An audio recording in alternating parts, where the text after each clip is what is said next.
사람은 혼자가 살 수 없죠. 로빈슨 크루소 소설에 나오는 이야기, 무인도에서 혼자 사는 이야기가 있지만 그건 소설일 뿐입니다. 로빈슨 크루소도 역시 문명 사회로 복귀하기를 간절히 바랐지요.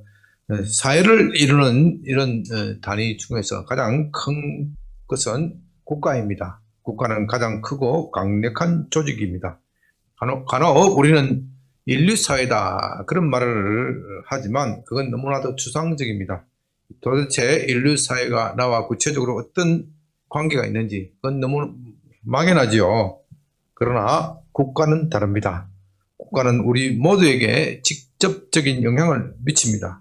우리는 국가 속에서 태어나고 또 자라고 또 국가 속에서 죽습니다. 이 세상의 모든 땅은 국가의 영토로 나누어져 있습니다. 어느 누구도 국가의 영토를 피하여 살 수는 없습니다. 간혹 무국적자, 국적이 없는 사람이라는 그런 말도 있지만 그건 예외적인 일이죠. 국적이 없는 사람들은 대개 난민들이고, 난민들이 되면요 사람 대접을 제대로 받지 못합니다. 나라가 잘 되어야 합니다. 나라가 잘못되면 우리 개인들도 행복하지 못합니다. 나라가 우리 개인들에게 행복을 줄 수는 없습니다. 그러나 나라가 잘못되면 우리를 불행하게 만들 수 있습니다.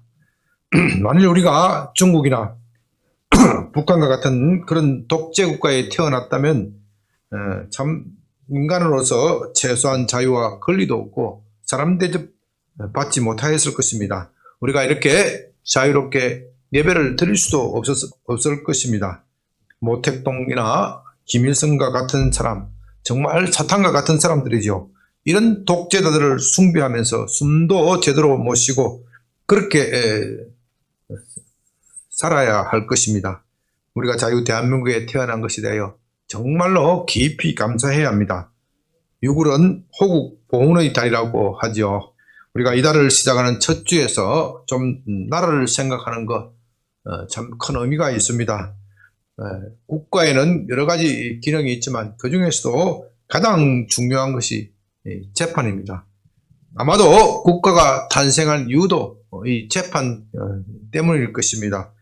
사람이 살다 보면 의견이 다르기 마련입니다. 다툼이 있기 마련이죠. 그때 제3자의 입장에서 공정하게 재판해 줄 그런 제도가 필요합니다. 그렇지 않으면 사람들은 불만에 가득 차서 이 세상은 무질서하게 될 것입니다.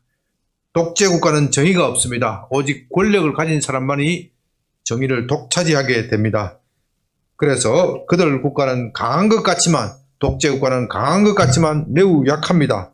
겉으로는 국민들이 행복한 것 같지만 속으로는 언제나 불평불만에 가득 차 있습니다.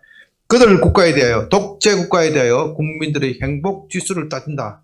이건 무의미한 겁니다.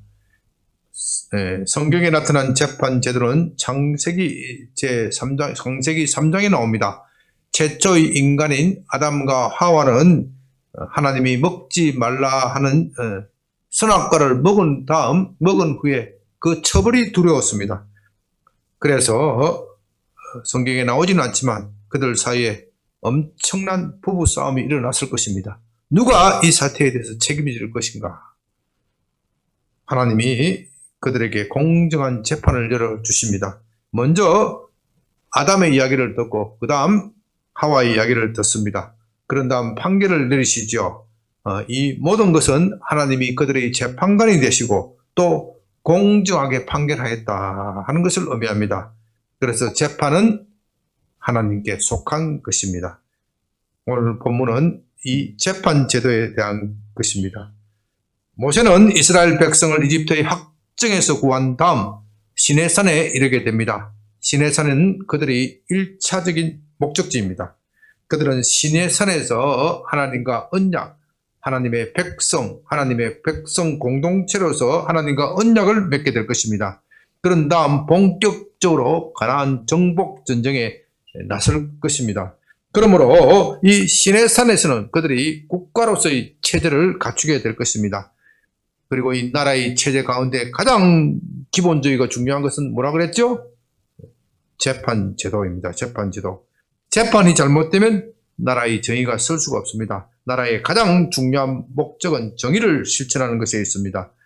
아마도 여러분들은 되게 선량하게 살아왔기 때문에 이 재판제도는 나와 무관하다. 그러니까 오늘 본문의 설교는 나와 별로 관련이 없다. 그렇게 생각할지도 모릅니다. 이런 사람들을 우리가 흔히 뭐라고 말하지요? 법 없이도 살 수 있는 사람, 법 없이도 살 수 있는 사람. 변호사들은 이런 말을 제일 싫어하지요. 싫어하지요. 사실은 저도 법 없이 살 사람입니다. 제가 얼마나 선량하게 생겼습니까? 그렇죠? 아멘. 역시 아멘 해줘야죠. 제가 법 없이도 살 사람입니다. 그런데 법 없이는 못 살겠더라고요. 우리 모두가 그렇습니다. 법 없이는 못 삽니다. 재판제도는 매우 중요합니다. 이 서초동 법조타운에는요, 소송서류를 한 뭉치 들고서 이 변호사 사무실, 저 변호사 사무실을 애타게 돌아다니는 분이 있습니다. 그들 모두 다 정의를 호소하기 위하여 그렇지요. 물론 그분들 중에서는 정신적으로 문제가 있어서 편집증에 걸려서 그런 사람도 있습니다. 그러나 정말로 법의 보호, 정의를 보호받지 못하여서 정말 그래서 속에 분통이 터져서 잠을 이루지 못하고 이 사무실, 저 사무실을 돌아다니는 분들이 있습니다. 그런 분들을 볼 때 참 안타깝고 또 미안한 생각도 듭니다. 법에 종사하는 저로서는 참 미안한 생각도 듭니다. 그런 일은 우리도 당할 수 있습니다. 우리나라가 정말 좋은 나라가 되기 위하여는 이 재판 제도가 올바르게 써야 합니다. 그래야 선진국이 되는 겁니다. 우리가 그것을 생각하면서 오늘 본문을 좀 저와 함께 살폈으면 좋겠습니다. 본문 18장 13절 이튿날 모세가 백성을 재판하느라고 앉아있고 백성은 아침부터 저녁까지 모세 곁에 있는지라. 지난주에 살펴본 바와 같이 모세는 오랜만에 장인을 만나서 회포도 풀고 함께 식사도 하면서 휴식 시간을 가졌습니다.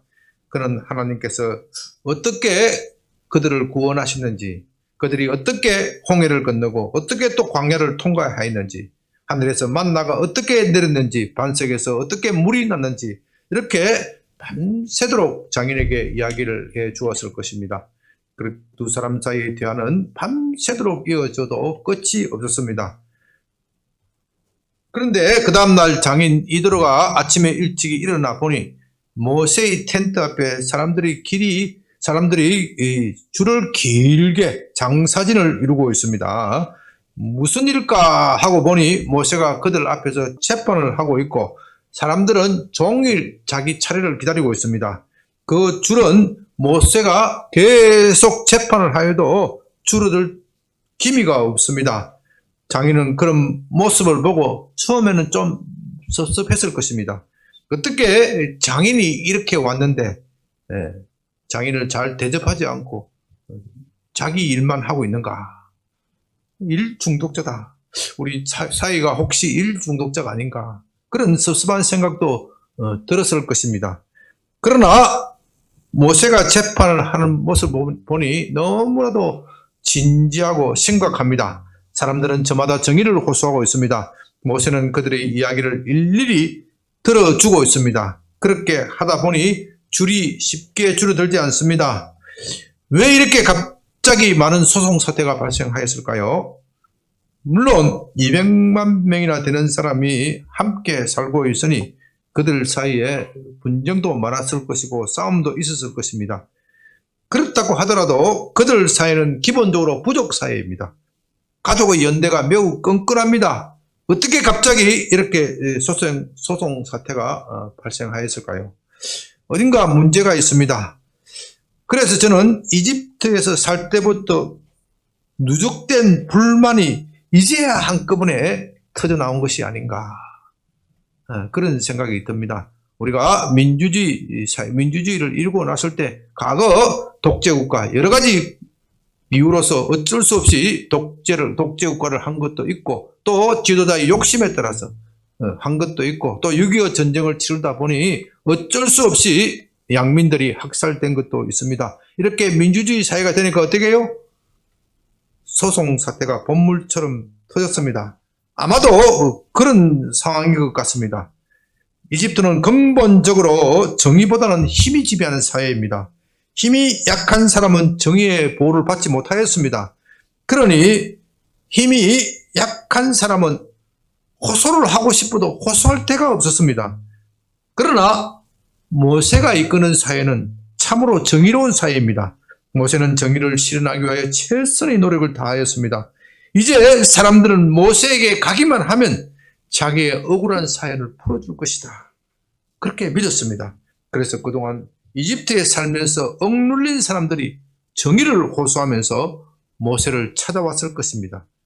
14절 모세의 장인이 모세가 백성에게 행하는 모든 일을 보고 이르되 내가 이 백성에게 행하는 일이 어찌 됨이냐 어찌하여 내가 홀로 앉아 있고 백성은 아침부터 저녁까지 내 곁에 있느냐.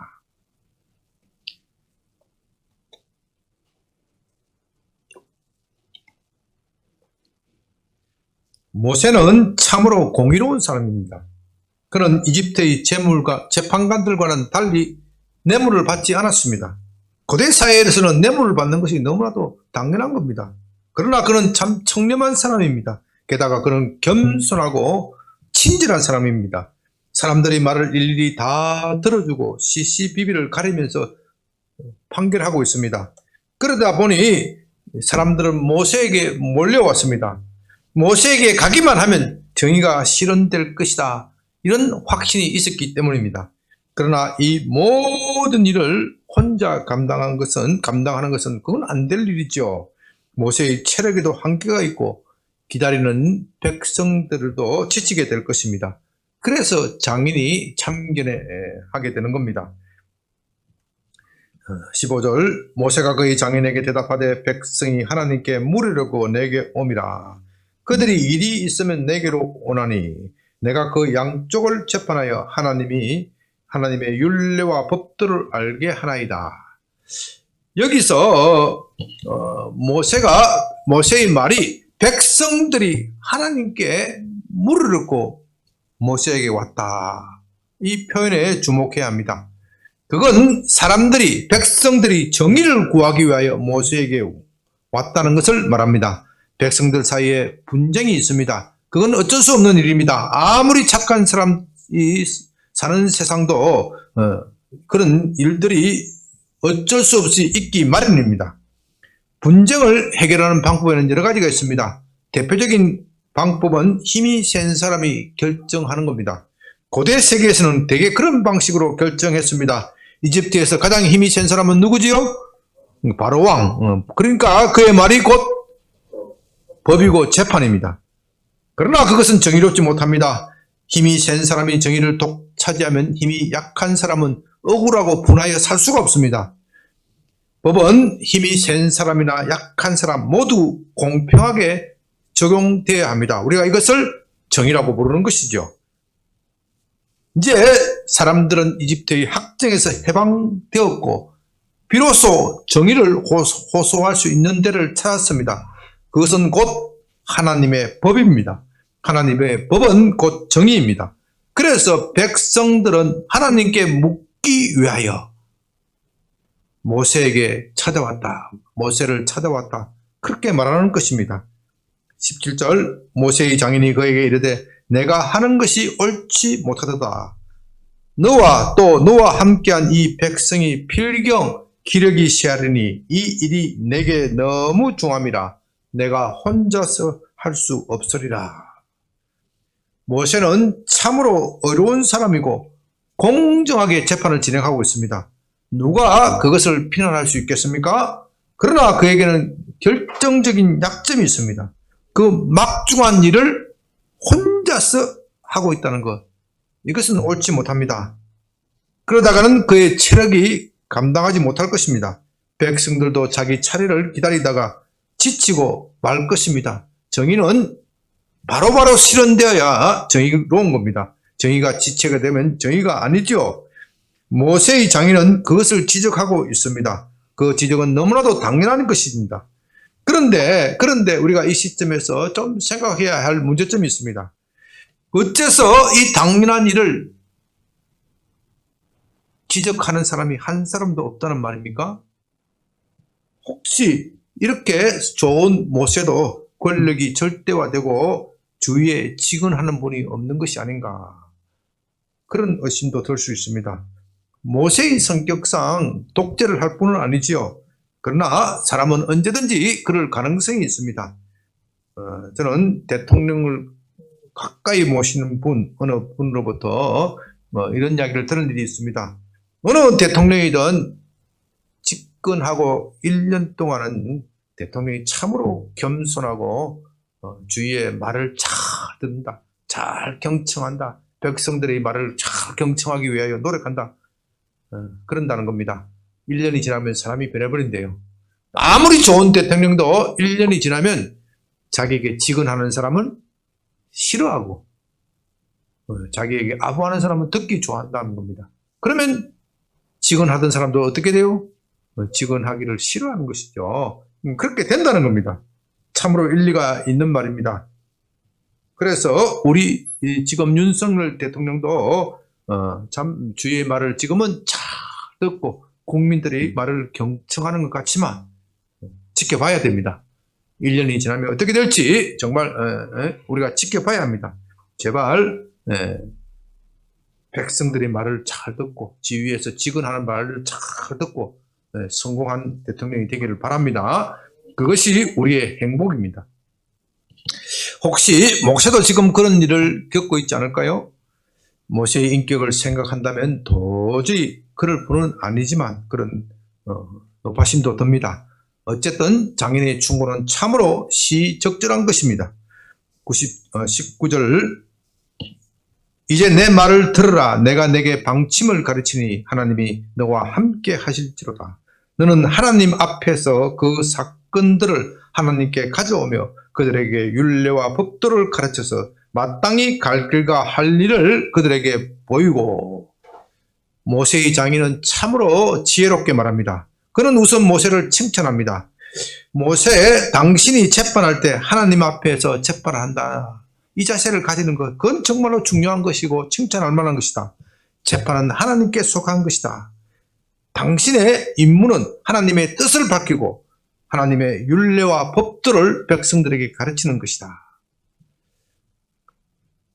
재판은 사람이 하는 것이지만요, 자기 임의로 하는 것이 아니라 하나님 앞에서 하는 것입니다. 왜냐하면 재판은 하나님께 속한 것이기 때문입니다. 그러므로 법관, 이 재판관은 하나님의 대리인입니다. 하나님의 대리인. 우리는 이 점을 명심해야 합니다. 재판관이 이 점을 명심하지 않으면 권력을 자기의 것으로 착각하기 쉽습니다. 그렇게 되어 있습니다. 그렇게 재판을 하다가는 재판을 망치는 것입니다. 민주국가에서는 재판관은 국민의 심부름꾼이죠. 국민으로부터 권력을 위임받아 재판하는 겁니다. 그러나 그것만으로는 약합니다. 언제 국민이 그것을 위임했습니까? 재판관은 그것을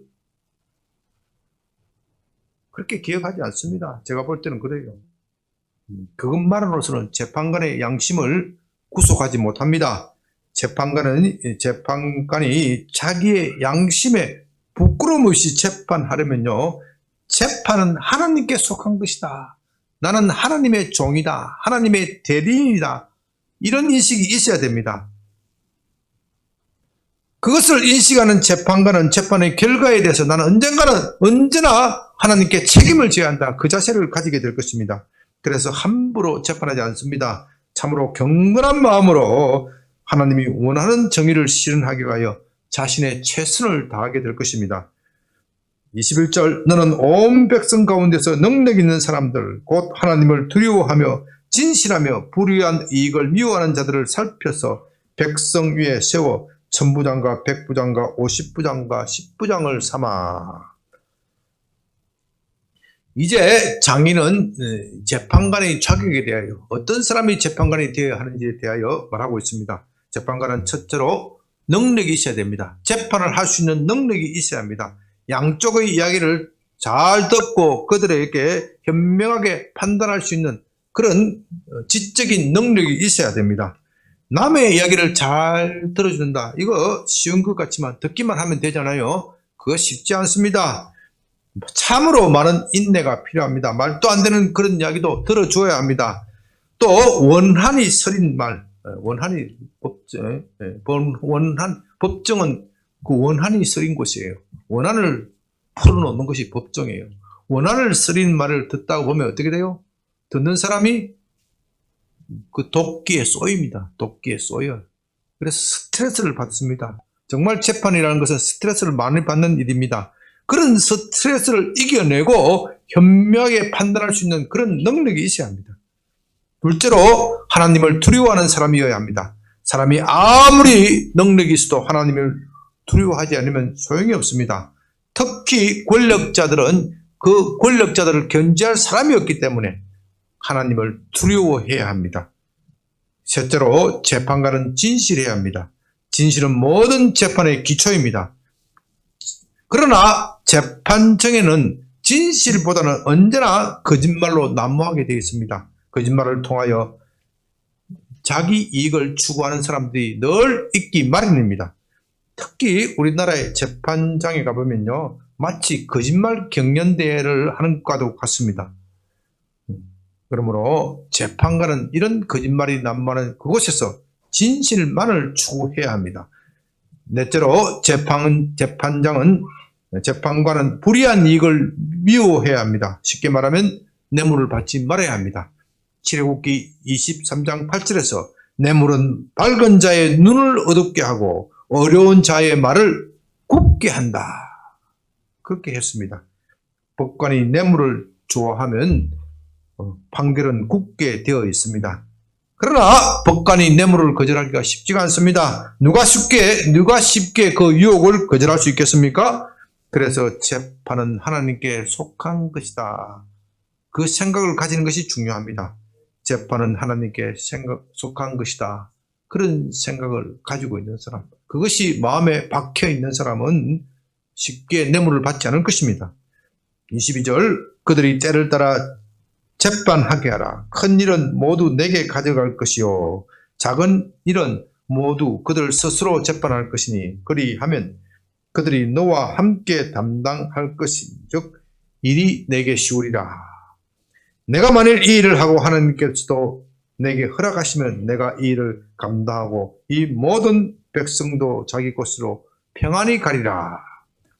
천부장은 1000명, 백부장은 100명, 50부장은 50명, 10부장은 10명을 담당하는 중간 지도자입니다.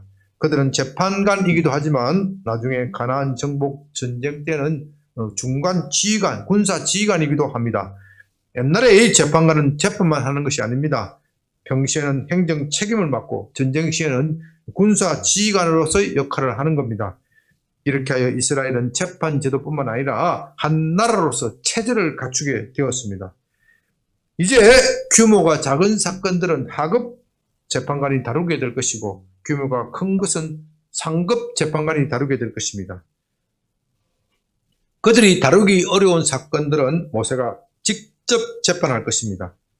이렇게 하여 모세의 짐도 가벼워졌고 백성들도 편하게 되었습니다. 이것은 오늘날 재판 제도를 생각하면 너무나도 당연한 일입니다. 아무리 모세가 출중하더라도 혼자서 그 많은 일을 감당할 수는 없습니다.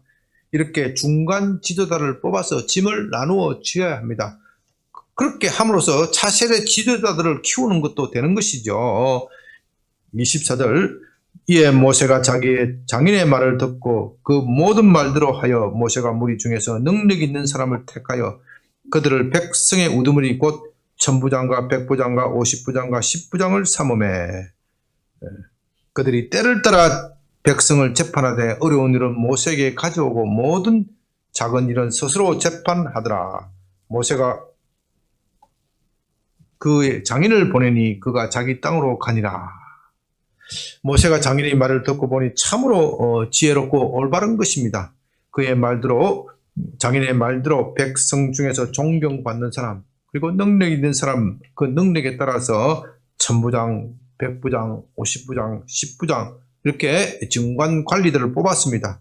그리고 그들에게 하나님의 법과 율례를 가르치고 공정하게 재판하도록 하였습니다. 그들은 모세로부터 배운 대로 재판을 시행하였습니다. 그들 스스로 해결하기 어려운 일이 있으면 모세에게 가져왔습니다. 이렇게 하여 모세도 짐이 훨씬 가벼워졌고 백성들도 정의가 신속하게 집행되는 것을 보고 참 만족스러워했습니다. 모세가 이렇게 쉬운 일을 가지고 왜 진작 좀 생각하지 못했을까요? 그러나 아무리 쉬운 일이라도 처음 하는 것은 어려운 겁니다. 처음 하는 것은 어려운 겁니다. 이제 말씀을 정리합니다. 오늘 본문에서 가장 중요한 말씀은 재판은 하나님께 속한 것이다. 재판은 하나님께 속한 것이다.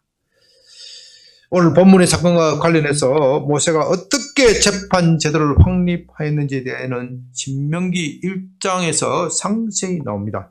특히 1장 17절이 중요합니다.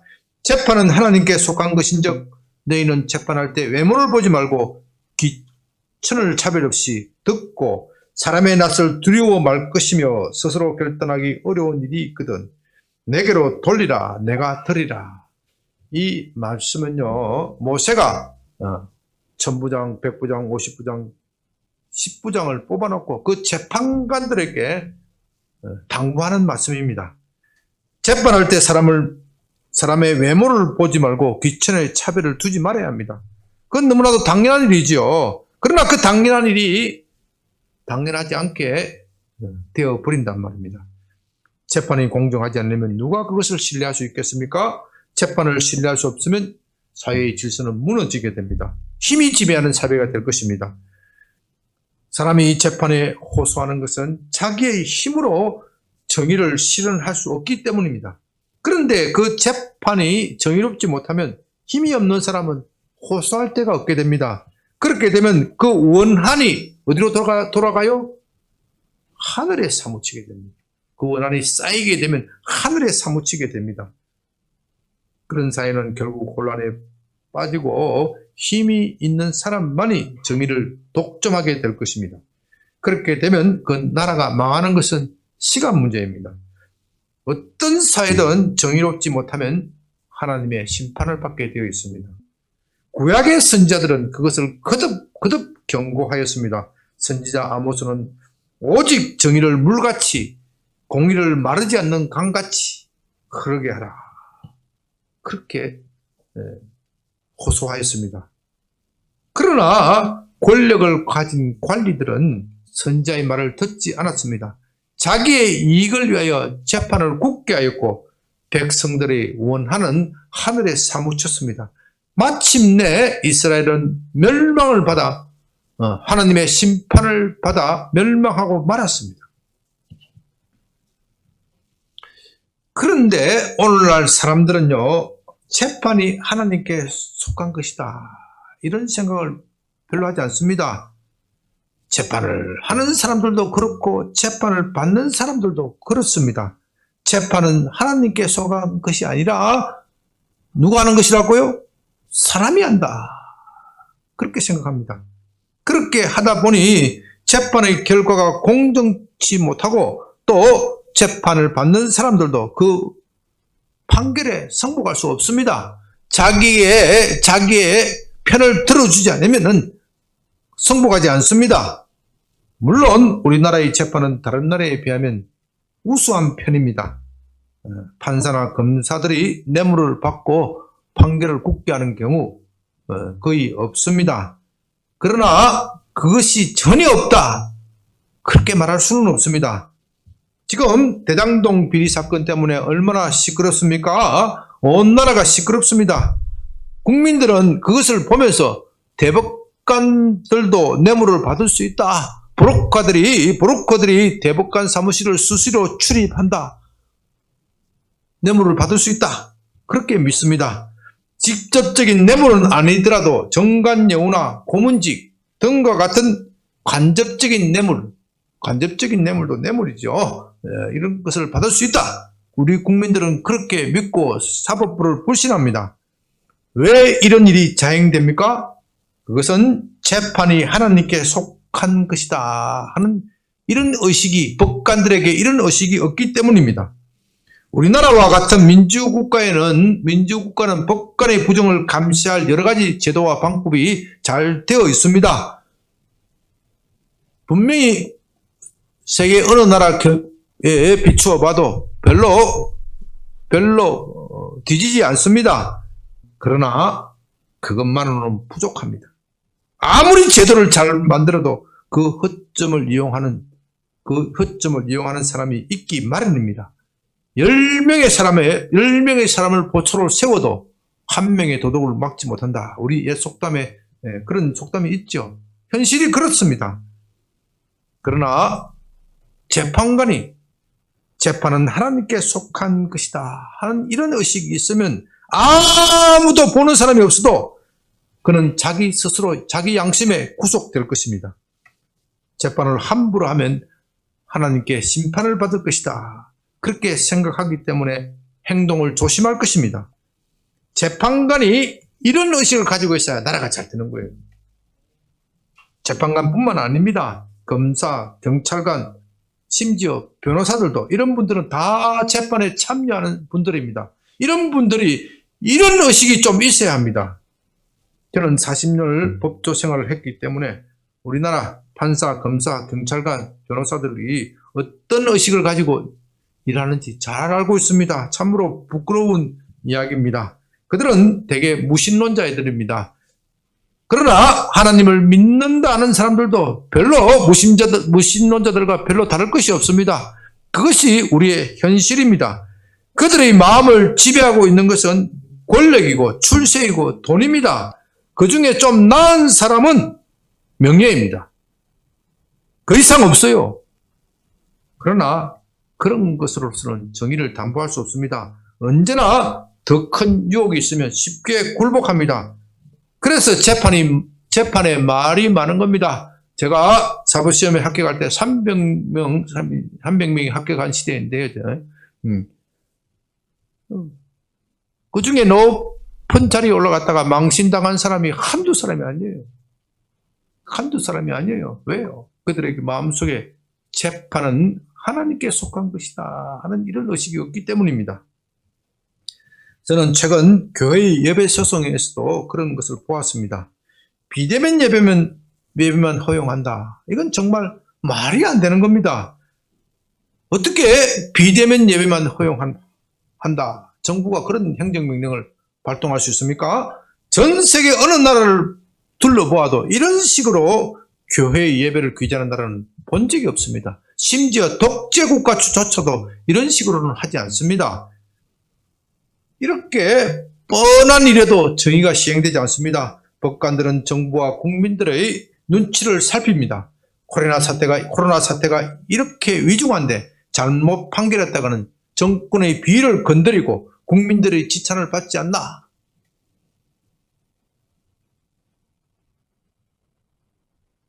법관들이 그렇게 생각한다는 말입니다. 정의를 시행하기보다는 그런 눈치를 더 살핍니다. 그들의 눈에는 종교의 자유란 아무것도 아닙니다. 언제든지 포기할 수 있는 거다. 그렇게 생각합니다. 그들도 법과대학이나 로스쿨에 다닐 때는 분명히 종교의 자유가 얼마나 소중하다는 것을 배웠을 것입니다. 그래서 제가 법정에서 그렇게 법관들에게 외쳤습니다. 당신들이 보기에는 이 교회가 이렇게 소송하고 종교의 자유를 외치는 것이 편협된 사람이다. 좀 모자란 사람이다. 그렇게 보일지도 모릅니다. 그러나 이 모자라고 편협된 사람들 때문에 우리가 자유를 누리고 있고 우리가 이렇게 자유로운 사회를 살고 있는 겁니다. 우리가 이렇게 독립된 사법부를 가지고 있는 겁니다. 직설적으로 이야기를 했지요. 그래도 그들의 양심은 마비되어 있습니다. 참 한심한 일입니다. 그런 것을 보면요, 우리나라 사법부의 수준은 미국이나 유럽에 한참 모자랍니다. 미국은 그런 식으로 규제를 한 것이 돼요. 다 국가가 손해배상하라. 그렇게 판결을 했습니다. 그 선진국가들이 법관들이 볼 때 우리나라 법원은 비대면만 예배만 허용한다. 이 행정명령이 적법하다고 판결한 우리나라 이 법원은 그것을 그들이 안다면 이 대한민국의 수준은 저 아프리카 미개국가, 나라의 이름을 구체적으로 이야기해서는 좀 미안하지만 콩고나 우간다나 또 그런 나라가 수준과 비슷한 나라고요. 대한민국이 보니까 K-팝도 하고 뭣도 하고 축구도 잘하고 뭐도 잘하고 이 선진국인 줄 알았는데 이 사법부는 이런 말을 강단에서 하기엔 좀 그렇지만은 개판이구나. 정신 차려야 합니다. 정말 왜 토픽이나 나올 것 같은 코미디가 우리나라 사법부에서 벌어지고 있습니다. 말도 안 되는 판결이 이 세상에 난무하고 있습니다. 그것은 모두 법관들이 재판은 하나님께 속한다는 의식이 없기 때문입니다. 여러분 잘 들으시기 바랍니다. 요한계시록 7장 9절에서 11절을 보면요, 한 무리의 사람들이 하나님의 제단 앞에서 정의를 호소하고 있습니다. 다시 말해서 하나님의 법정에서 정의를 호소하고 있습니다. 그들은 이 땅에서 하나님의 말씀대로 살았으나 정의의 보를 받지 못하고 억울하게 죽임을 당하였습니다. 이제 죽어서 하나님께 자기의 원한을 갚아달라고 말씀하십니다. 그런데요, 하나님께서 그들에게 뭐라고 말씀하십니까? 내 이웃을 사랑하라. 그들을 용서해줘라. 그런 말 하지 않습니다. 그들은 하나님께 자기 피를 언제 갚아줄 것이냐? 언제 정의가 실현될 것입니까? 하나님께 묻고 또 묻습니다. 하나님은 그들에게 안식을 주시면서 너희들이 참으로 수고를 많이 하였다. 참으로 고생을 많이 하였다. 그들에게 휴식을 주시면서 내가 이제 곧 정의를 시행할 것이다. 내가 곧 이 세상에 악을 심판할 것이다. 그때까지 잠깐 기다리라. 그렇게 말씀하십니다. 우리는 이 점에 대해서 분명히 알아야 합니다. 세상에서 악이 이기는 것 같아도 정의가 승리하게 되어 있습니다. 왜냐하면 재판은 하나님께 속한 것이기 때문입니다. 하나님은 우리가 하나님께 정의를 호소하는 것, 이것 매우 기뻐하십니다. 누가복음 18장 1절에서 8절을 보면요, 예수님은 불의한 재판장에 관한 비유를 말씀하셨습니다. 어떤 도시에 하나님을 두려워하지 않고 뇌물을 좋아하는 법관이 있었습니다. 그런데 어떤 힘없는 가부가 그 재판장에게 찾아가서 자기의 억울함을 호소합니다. 그러나 그 가부는 가난합니다. 재판관과 인줄도 인맥도 없습니다. 뇌물을 줄 돈도 없습니다. 재판장은 그 가부의 청원을 무시하고 들어주지 않습니다. 그러나 가부는 포기하지 않습니다. 밤낮 없이 그 재판관을 찾아가서 정의를 호소합니다. 그러니까 나중에 이 불의한 재판관도 어떻게 합니까?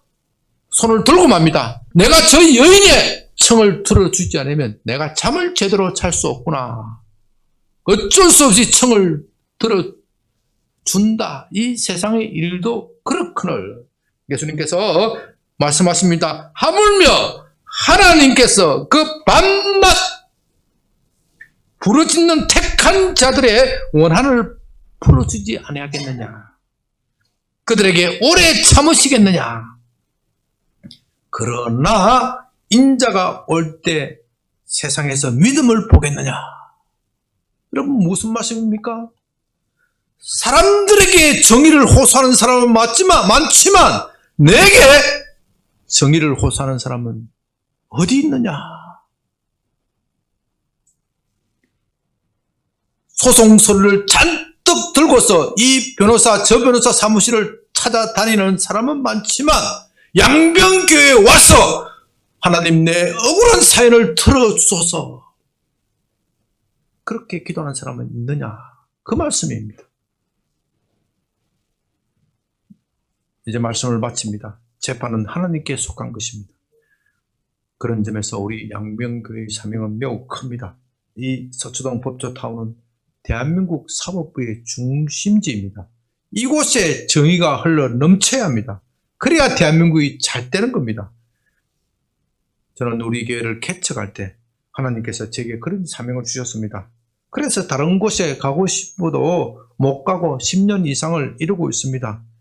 판사와 검사, 변호사, 경찰관 모두에게 복음을 전하고 재판은 하나님께 속한 것이다. 그것을 알도록 하는 것이 우리 교회의 사명입니다. 그리고 그것이 대한민국을 살리는 길입니다. 그런데 우리가 무엇을 할 수 있습니까? 나는 법조인도 아닌데 내가 무엇을 할 수 있습니까? 목사님이야 그렇다 하지만 나는 법조인도 아니지 않습니까? 여러분 그렇게 생각해서는 안 됩니다. 최소한 기도는 할 수 있습니다. 아니 기도하는 것이 너무나도 중요합니다. 아까 제가 누가복음 18장 말씀을 읽어드렸지 않습니까? 내게 정의를 호소하는 사람이 없구나. 대한민국이 정의가 없이 망한다 그렇게 말하는 사람은 많지만 내게 정의를 호소하는 사람은 없구나. 믿음이 있는 사람을 보겠느냐. 인자가 다시 올 때 믿음 있는 자를 보겠느냐. 다시 말해서 재판은 하나님께 속한 것이다. 그것을 믿는 사람이 얼마나 되겠느냐. 그 말씀입니다. 우리가 기도하면 영적 세계에서 지진이 일어나게 되어 있습니다. 기도하면 하나님이 일하십니다. 하나님이 이 나라의 사법부를 바로 세워주시고 이 나라를 정의로운 나라가 되게 하실 것입니다. 이 나라가 그렇게 정의로운 나라가 되어야 남북도 통일이 되고 이 대한민국이 세계 선교의 중심 국가가 되는 겁니다. 이 일에 기도하는 여러분이 되시기를 바랍니다. 아버지 하나님 감사합니다. 이 아침에 우리에게 참으로 중요한 말씀, 이 나라의 정의를 바로 세우는 중요한 말씀을 우리에게 말씀하여 주심을 감사드립니다. 재판은 하나님께 속한 것이고 하나님은 하나님께 정의를 호소하는 것 매우 기뻐하십니다. 우리가 참으로 몰랐던 사실입니다. 우리가 이 땅에 정의가 없다 그렇게 불평 불만을 많이 하였지만 하나님께 호소하지는 못하였습니다. 이제라도 믿음을 가지고 하나님께 나와서 기도하는 우리 모두가 되게 하여 주시옵소서. 예수님 이름으로 기도드립니다. 아멘.